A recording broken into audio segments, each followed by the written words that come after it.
I collected evidence of my wife's affair for months before filing for divorce. It paid off massively. With several break-ins throughout nearby neighborhoods, I thought it would be wise to get a security system. I went ahead and purchased a wireless one and set up the smoke alarms in each of the doors with open, closed sensors. My wife had been after me for a while to replace the smoke alarms, but when I told her about the sensors, she went ballistic. She couldn't articulate why she thought they were a bad idea, but she wasn't comfortable at all with them in place. I didn't see any sense in this. I consulted a friend about the issue. After hearing me out, he was in the same boat as me. It didn't make any logical sense to not have the door sensors, but this is where the course of my life changed. After some thoughtful silence, my friend asked me, "Have you ever thought there may be someone else coming and going while you're not there? It seems to me that she doesn't want you to see this activity giving reason for her discomfort with the sensors rather than punching him for accusing her." I just grumbled, but it nagged at me every day. A week later, I had a business trip overnight for 3 nights, and when I checked the alarm system in the evening, it wasn't online. I checked it the next morning and it was back online. I swallowed this and didn't say anything to her, but it repeated the next 2 evenings, offline and then back online. I mentioned this to my friend and he said, "Alarm systems aren't that flaky. Don't you think it's strange that it's offline when you are away, but never has this issue when you're around?" So I went to the store and got a camera to hook up to the system and set the camera facing the system itself so that I could see if my wife was manually turning it off. I was tempted to tell her about it, but I didn't. The following week, I had a day trip and the home system went offline again. But this time I had a recording. I visually saw my wife was disconnecting it. My friend that I've been chatting with about all of this happens to be a lawyer. If it weren't for him, I'd be screwed. I wanted to confront her with my suspicions immediately, but my friend told me, "No, you don't have enough evidence. You have to be patient." I asked him, "How will I ever get the evidence if she's turning it off?" He said, "Get a decoy," and explained it. So I bought another hub for the security system, put the original under the counter and out of sight, but hooked up the new one as though it was the original. I was too anxious to see if it would work, so I told her I had another day trip. The next day I left for the day and stayed out of sight. Sure enough, she appeared on the recording, turning it off. But I got the system logs that the door open sensors had triggered. I had her, but my friend told me that I still didn't have enough, so I was very patient and set the rest of it up in stages, each time letting her get away with it, and each time gathering more and more evidence. I got another camera for the system, a wireless one, and placed it facing the entry door. That had triggered and learned over several more discoveries. She was having a male guest.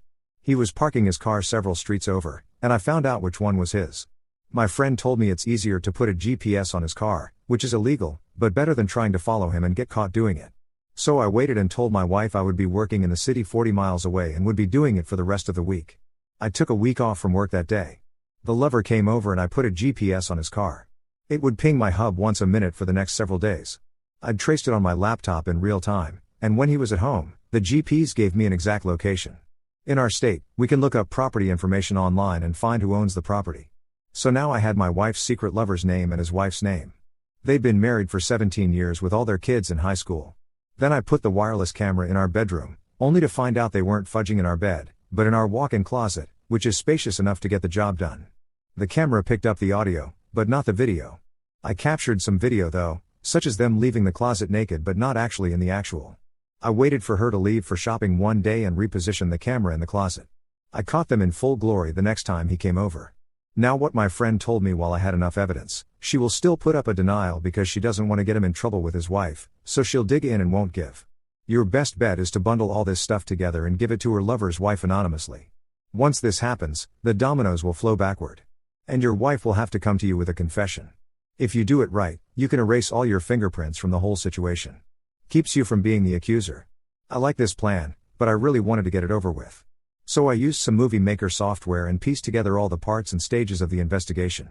I conducted dates, times, everything, and strung these together in a timeline. This part was kind of fun, so I added context captions for more information. Once this was all done, I had the urge to set it to music. So I used spy music like Impossible. And when the two lovers met at the door, I used Gershwin tunes. And for the big love scene, I set it to a rock music tune by Billy Idol. I even added close-up zooms. I was getting all the anger out of my system while I was making it. Seems a little strange, but there was this odd thrill of having not only won the game, but mastered it, and now I was about to play her instead of the other way around. Might as well knock it out of the park. I added comedy pop-ups next to their heads with thought bubbles of quips. I started laughing hysterically after it was done. I couldn't help but wonder if I was losing it. But when I first handed it to the lover's wife, she didn't know who I was. I said I was doing a background investigation on her husband for a new position he was being considered for at work. And after following him around, this is what I discovered. I left the homemade movie with her. Only much later did she learn who I was. So after I dropped it off with this cheated on wife, I waited for the bombs to fall. That evening, my wife came to me teary-eyed and confessed the whole thing. I asked her, why now? And she told me the wife had called her with the information and how she had obtained it. She told my wife she would allow her to tell me about it first, but she was going to do it if my wife didn't. So my wife got in front of the train and spilled her guts about everything. I had the presence of mind to keep the wireless camera handy in the room. And when she started the confession, I started recording. Got the whole confession on record. And as a bonus, I got her to confess. She'd been doing it for almost 4 years with this guy. She'd gotten pregnant with him once, and it miscarried. I still recall the episode. She made up a fake medical reason for it. I was so worried for her health when it happened. Pretty stupid, I know. It was highly satisfying to pretend ignorance while she confessed her heart out. I told her I wanted her to file for divorce, to start the papers rolling and to assume she would get nothing in the settlement, but that I would give her something after the fact to get credit for my goodwill and all this. She would have none of it. She hired an attorney who tried to get her more than half the community property assets, including the house, and leave me with all the credit card debt and to pay for her attorney fees for my half. Her attorney made it sound like a one-night stand. My attorney argued she should have nothing and handed over all the evidence, including stuff the other wife didn't have. We didn't have a judge yet, so the judge took sides with my attorney since I had the recording that she'd been deceiving me for almost 4 years. My attorney also argued that I had offered to give her something back if she would make it simple and short. I had also offered to bury the cheating so nobody had to talk about it anymore. And this was the purpose of making her file on me first so it would look like she left on her own, which is true. She left me when she cheated in the first place.